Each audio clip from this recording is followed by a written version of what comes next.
इसी तरह से हमारा जो another important function that a constitution play in a democracy is to ensure that the dominant group does not use its power against other. इसीलिए हमारा जो कॉन्स्टिट्यूशन है उसमें उसका एक क्रूशियल वह इस रोल को भी प्ले करता है कि कोई भी जो पावरफुल है वो दूसरे जो माइनॉरिटी में है या लेस पावरफुल है उसके ऊपर क्या करें, अपनी पावर को यूज़ ना कर सके। ठीक है, इसके लिए हमारे कॉन्स्टिट्यूशन में क्या है, हमारे कॉन्स्टिट्यूशन में कुछ रूल रेगुलेशंस बना रखे हैं ताकि दूसरे को, एक पावरफुल जो है दूसरे लेस पावरफुल को डोमिनेट ना कर सके।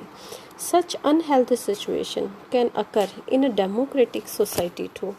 इसी तरह से जो हमारी डेमोक्रेटिक सोसाइटी है उसमें कई बार ऐसा हो भी जाता है कि वेयर एज अ मेजोरिटी, जहाँ पर कोई जो मेजोरिटी है can continuously enforce decision, majority कुछ ऐसे डिसीजन को एनफोर्स करती है, लागू करती है दैट एक्सक्लूड माइनॉरिटीज़, जो एक्सक्लूड करते हैं माइनॉरिटीज़ को, जो माइनॉरिटीज़ के लिए ठीक नहीं होते, ठीक है, उनके अगेंस्ट होते हैं and go against their interest, और माइनॉरिटी के इंटरेस्ट के मतलब माइनॉरिटी की भलाई के लिए नहीं होते। कई बार मेजोरिटी जो होती है ऐसे रूल रेगुलेशन को लागू कर देती है। As the oppose story board, जैसे कि ऊपर वाला जो ये आपका स्टोरी बोर्ड था, इसमें दिखाया गया कि जो सोसाइटी है prone to the tyranny of the majority, तो ऐसे में क्या होता है, टायरनी होता है बेटा निरंकुशता एक तरह से।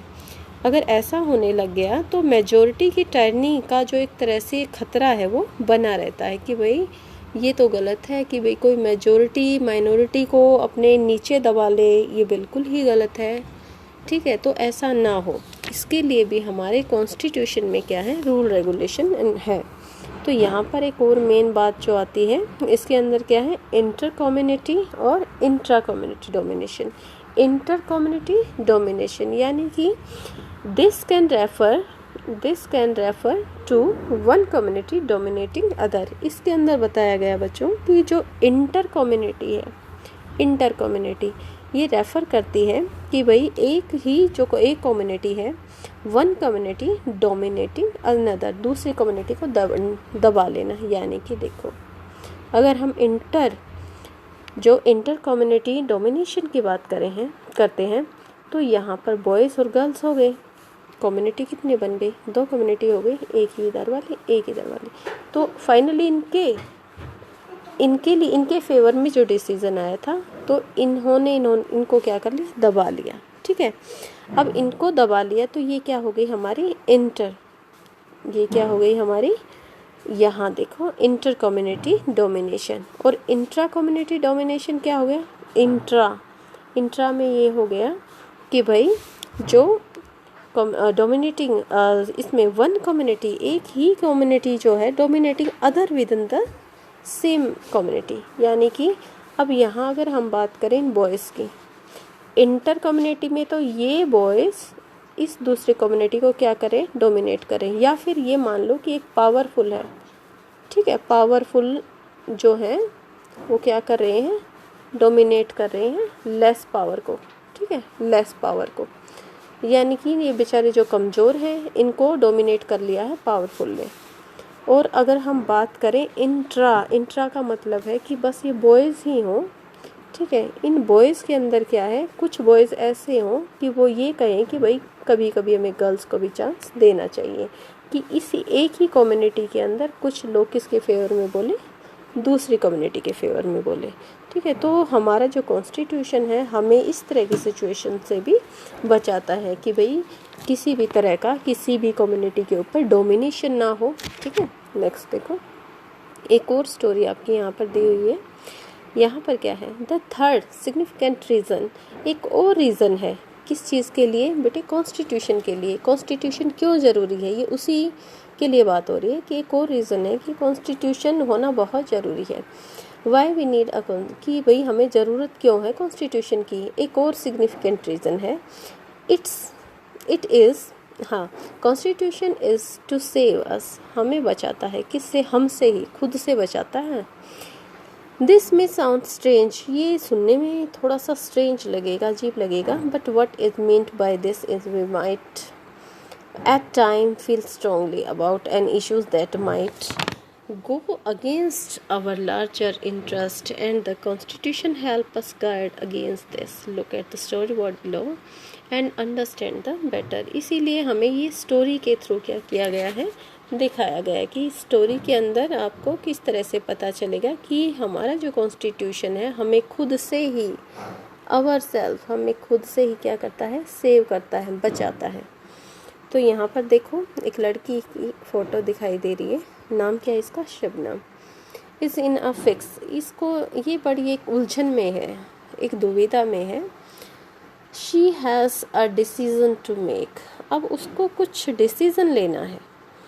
तो आई हैव 2 चैप्टर लेफ्ट, अब उसके चैप्टर बचे हुए हैं टू रिवाइज करने से फॉर टुमारोज टेस्ट, लेकिन कल उसका क्या है, टेस्ट है, और 2 चैप्टर ऐसे हैं कि उसने अभी तक रिवाइज ही नहीं किए। But it's time for my favourite TV programme, फिर कह रही है लेकिन मैं तो अपना टीवी प्रोग्राम आएगा, मेरा फेवरेट है वो, अब वो करूँ या मैं ये चैप्टर लर्न करूँ। I am dying to watch it, तो उसको बड़ा ही पसंद है, तो कह रही है कि भाई मैं तो रह ही नहीं सकती इस टीवी को, इस सीरियल को देखे बगैर। But if I do that, अगर लेकिन मैं इस टीवी को देखती हूँ, अपने जो सीरियल को देखती हूँ, तो भाई फिर I won't have time to finish my revision, तो मैं रिविज़न कैसे करूँगी। तो Shabnam, why are you looking so worried, अब पेरेंट्स इसको देखते हैं, कहते हैं अरे तुम इतनी वरिड क्यों भाई, दुखी क्यों हो। I want to watch this TV programme but I have a test tomorrow, तो कहती है कि मुझे ये जो टीवी प्रोग्राम है ये देखना है, लेकिन मेरा कल क्या है, टेस्ट है। If you all watch TV, अगर आप सब टीवी देखेंगे, I will also want to watch, तो मेरा भी मन करेगा, मैं भी देखना चाहूँगी। I have an idea what you no one watches TV tonight when I may not be tempted. उसने कहा कि मेरे पास एक आइडिया है कि आज कोई भी टीवी ना देखे, तो क्या पता मेरा भी मन टेम्पटेड यानी कि ललचाएगा नहीं। तो अगले दिन देखो फिर टीवी बंद हो जाता है घर में, तो अगले दिन जब ये पेपर में बैठी है, टेस्ट में बैठी, इट इज़ गुड थिंग, ये कहती है कि ये तो अच्छा हुआ, thing I didn't watch TV, इसने टीवी नहीं देखा। There are so many question from the test 2 chapter, जो 2 चैप्टर मेरे रिवीजन से बच गए थे उनमें से काफ़ी सारे क्वेश्चन आए हुए हैं, बड़ी खुश होती है। अब देखो अब क्या हुआ, इस घर की अगर स्टोरी देखें तो इस लड़की को एक खुद का इसका रॉन्ग डिसीज़न होता, अगर ये सोचती नहीं मेरा टीवी प्रोग्राम है, मैं देखे बिना नहीं रह सकती, और ये क्या करती, अपने चैप्टर को छोड़ देती। अगर चैप्टर को छोड़ देती तो इसका खुद का डिसीज़न खुद के लिए क्या हो जाता, गलत हो जाता। तो हमारा जो कॉन्स्टिट्यूशन है, ठीक है, वो ये नहीं है कि हम कुछ भी सोचें और हम वो कर लें, नहीं, हमारे कॉन्स्टिट्यूशन में बहुत सारे रूल रेगुलेशंस ऐसे होते हैं जिसमें हमारी मनमानी नहीं चलती, जिसमें क्या होता है हमें उन रूल रेगुलेशंस को फॉलो करना पड़ता है। इसीलिए भी एक कंट्री में जो कॉन्स्टिट्यूशन है वो बहुत ज़रूरी है। ओके बच्चों।